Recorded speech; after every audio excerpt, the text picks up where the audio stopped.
नमस्कार, DD news पर आप देखना शुरू कर चुके हैं हमारा खास प्रोग्राम। इस वक्त मैं हूं लालचंद्र सिंह।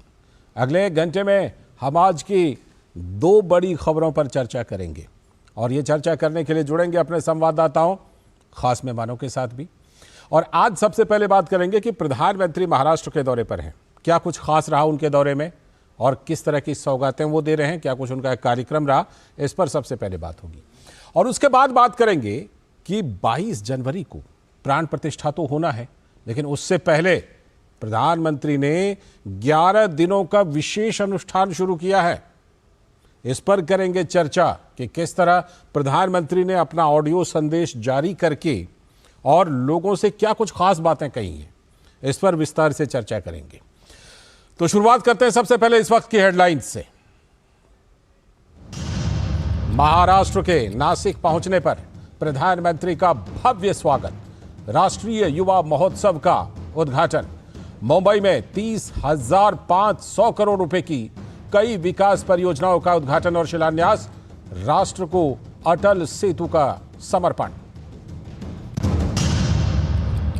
प्राण प्रतिष्ठा से पहले प्रधानमंत्री नरेंद्र मोदी ने शुरू किया 11 दिन का विशेष अनुष्ठान, शेयर किया विशेष ऑडियो संदेश।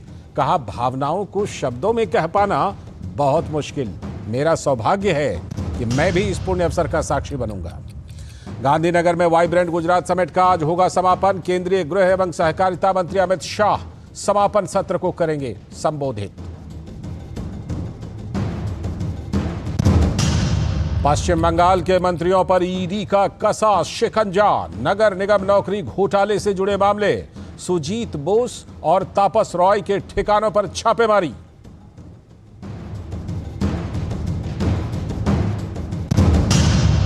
लाल सागर में जहाजों पर हमले की घटनाओं के बाद अमेरिका और ब्रिटेन ने यमन में हूती विद्रोहियों के ठिकानों पर किया हमला।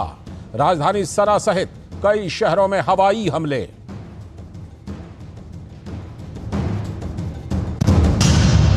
खेल की खबरों में मलेशिया ओपन के क्वार्टर फाइनल में कोर्ट में 2 भारतीय जोड़ी पुरुष युगल में चिराग सात्विक की जोड़ी का चीन से, तो वहीं महिला युगल में तनिषा क्रास्टो अश्विनी पोनप्पा का जापान से सामना।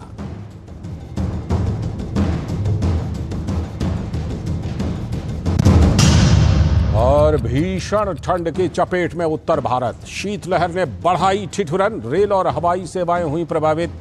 मौसम विभाग ने अगले 5 दिनों के लिए जारी किया कोहरे का अलर्ट।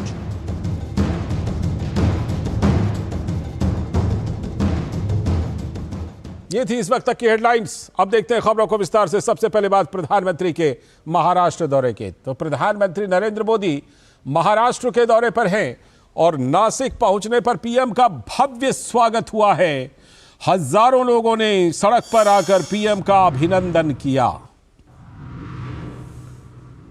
तो लोगों ने खास तौर पर इस अवसर पर जय श्री राम, भारत माता की जय और मोदी मोदी के नारे लगाए और पीएम ने भी लोगों का हाथ हिलाकर अभिवादन किया।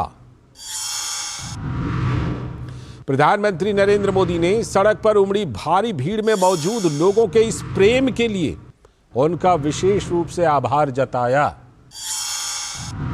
पीएम ने नासिक में स्वामी विवेकानंद को श्रद्धांजलि अर्पित की।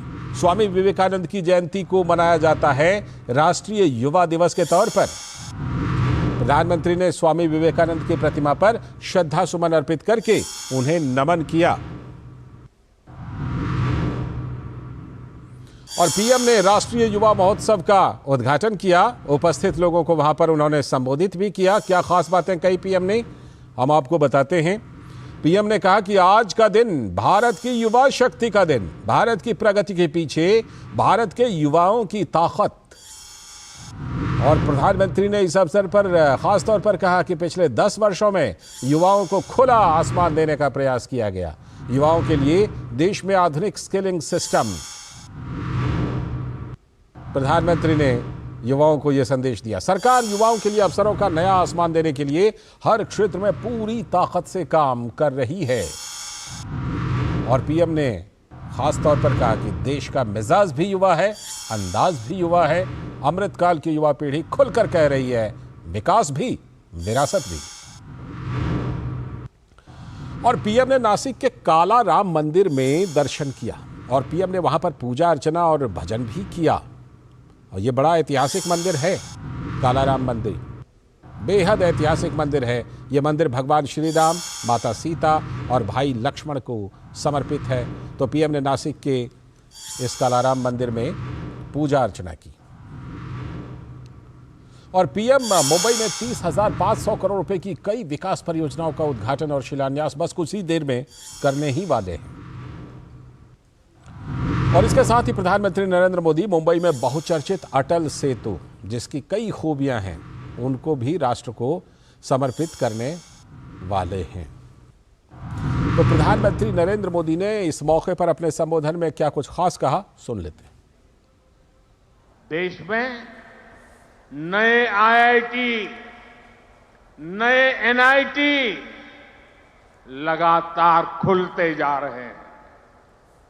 आज पूरी दुनिया भारत को एक स्किल्ड फोर्स के रूप में देख रही है। विदेश में हमारे युवा अपना कौशल दिखाया पाए, इसके लिए सरकार विदेश जाने वाले युवाओं को ट्रेनिंग भी दे रही है।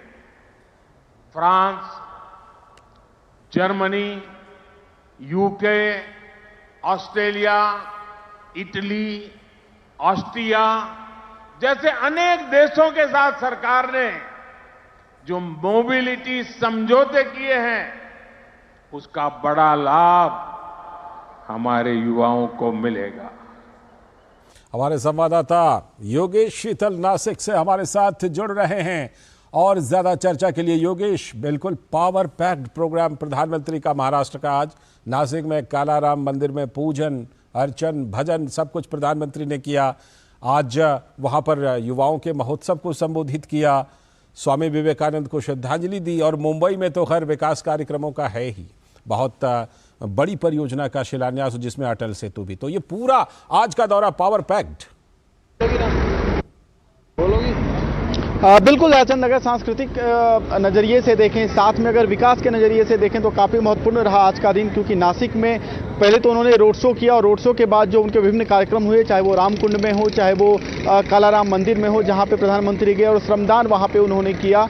काफ़ी पुराना मंदिर है, काफ़ी सारी मान्यताएं हैं, काफ़ी सारी चीज़ें हैं जो इसको अन्य मंदिरों से एक तरीके से आप कहें तो विशेष करती है। मसलन अगर आप देखें तो 14 सीढ़ियाँ हैं यहाँ पे, जो कि रामचंद्र जी 14 वर्ष का वनवास उन्होंने किया था, तो 14 सीढ़ियाँ उसको डिनोट करती है। इसके अलावा 84 पिलर्स हैं, जो कि बेसिकली जो 84 लाख योनि की जो मान्यता है उसके हिसाब से, तो बहुत सारी चीज़ें अद्भुत है इस मंदिर में। इसके बाद वो नेशनल यूथ फेस्टिवल में आए, वहाँ पे उन्होंने जैसा आपने कहा, जो आपने एंकर में भी कहा कि काफ़ी सारी चीज़ें उन्होंने अंडरलाइन की। अगर आप बॉटम लाइन देखें तो मुख्य यही रहा कि स्वामी विवेकानंद के जो आदर्श हैं उस आदर्श पे चलने के लिए युवाओं को प्रेरित किया। इससे पहले कि मैं आपको आपके जो भी कार्यक्रम इसके बारे में और बताऊं, देखिए जो युवा हमें बताइए। बिल्कुल बिल्कुल बिल्कुल पूरे चूंकि देश भर से करीब 8,000 युवा यहाँ देश भर से आए हैं, नॉर्थ ईस्ट से आए हैं, साउथ अलग अलग पार्ट से आए हैं। कुछ युवा है, आप कहाँ से आए हैं ये बताइए। मैं राजस्थान से आया हूँ और राजस्थान से हमारा लगभग 60 लोगों का ग्रुप है, जिसका मैं नेतृत्व प्राइम मिनिस्टर के सामने उसमें मार्च पास्ट में किया था। और हमें यहाँ आकर लगता है कि वास्तव में युवा क्या चीज़ होती है, उनके द्वारा बताई गई स्वामी विवेकानंद के रास्ते पर। और प्राइम मिनिस्टर मोदी ने हमारे अंदर जोश भर दिया कि किस प्रकार विवेकानंद ने रास्ता दिखाया था, उस प्रकार हमें चलना है। और साथ में ही मैं कहना चाहूँगा कि लाल किले की प्राचीर से उन्होंने जो पंच प्रण बताए थे ना, आज वो वापस तरोताजा कर दिया। और हम अपने आप को गर्व महसूस करते हैं कि नासिक जैसी पवित्र भूमि पर, जहाँ पर कुंभ नगरी बोला जाता है, आज युवाओं का कुंभ लगा हुआ है। और इस कुंभ की एक, हम तो बोलते हैं पार्टिसिपेंट के द्वारा हमारी एक डुबकी मात्र है। बहुत खूब। आप बताएं कि नजर आ रहे हैं युवा, आप पहली बार आए हैं यहाँ पे? जी, मैं पहली बार आया हूँ, नासिक भी पहली बार आया हूँ। और मोदी जी ने जो हमको प्रेरित किया है कि क्या क्या करना चाहिए हमें, और युवाओं को जो जो महत्व है कि हमें क्या क्या करना चाहिए, वो उसको तो देखे। दो चीज़ बताइए जो पीएम ने कहा और आपको लगा कि हाँ ये चीज़ काफ़ी मतलब आपको काफ़ी इम्प्रेस किया, तो वैसी चीज़ बताइए। जैसे उनने कहा था कि आपको एंटरप्रेन्योरशिप में आगे बढ़ना चाहिए, मैं आपको साथ दूंगा, वो मेरे को बहुत अच्छा लगा, क्योंकि मुझे भी एंटरप्रेन्योर बनना है। योगेश, वहाँ पर एक युवती भी दिख रही है, अगर उनकी भी प्रतिक्रिया मिल पाए तो जरूर ले लीजिए। योगेश, वहाँ पर एक युवती जो मैडम, वो अगर आप जरा बताएं, उनकी भी प्रतिक्रिया ले सकते हैं। बताएं कि आप यहाँ पे आए, कैसा लगा, आप युवाओं से मिले, पीएम से, क्या पहली बार आप पीएम से मिले, ऐसे पहले भी मिल चुके? जी सर, पहली बार मैंने इन पर्सन पीएम को देखा और काफ़ी अच्छा लगा, काफ़ी क्लोज महसूस हुआ देश के प्रधान से मिलकर। और सबसे अच्छी बात मुझे लगी उनका जो विज़न है विकसित भारत का, काफ़ी एम्बिशियस है और मैं उनके ज़रूर साथ हूँ। बिल्कुल, जो विकसित भारत का 2047 का जो लक्ष्य है उसमें प्रधानमंत्री चाहते भी हैं कि युवाओं का पार्टिसिपेशन। बिल्कुल। तो कुल मिला के जैसे एंटरप्रेन्योर के बारे में हम जानते हैं कि 2014 में करीब 360 के अराउंड एंटरप्रेन्योर इंडिया में थे। अभी 1,30,000 से ज्यादा एंटरप्रेन्योर हैं। अगर आप जो यूनिकॉर्न है उसको अगर आप अलग रख दीजिए, इसके अलावा मुद्रा योजना हमें पता है कि किस तरीके से 44 कितना करोड़ों रुपया का मुद्रा लोन रहा है, जिसमें कि अराउंड 69% तो लोन महिलाओं को मिला है। तो अगर आप देखें तो युवाओं की भागीदारी कई सारी योजनाओं के माध्यम से भी हाईलाइट हुई है लालचंद। और कुल मिला के विभिन्न तरह के कार्यक्रम है जिसकी जो आज पूरे दिन चलेंगे, जैसा आप बता भी रहे थे। मुंबई में तो अभी मुख्य कार्यक्रम और मुंबई में कुछ देर में शुरू होने वाला है, तो हम जरूर अपडेट लेंगे। फिलहाल आपका बहुत बहुत शुक्रिया योगेश, जोड़ने के लिए और युवाओं को भी जोड़ने के लिए। अभी वक्त है एक छोटे से ब्रेक का। ब्रेक के बाद जब लौटेंगे तब आज की खास चर्चा की जो प्राण प्रतिष्ठा होना है, उससे पहले प्रधानमंत्री ने 11 दिनों का विशेष अनुष्ठान किया है और ऑडियो में खास संदेश भी दिया है। आज उसी पर चर्चा करेंगे।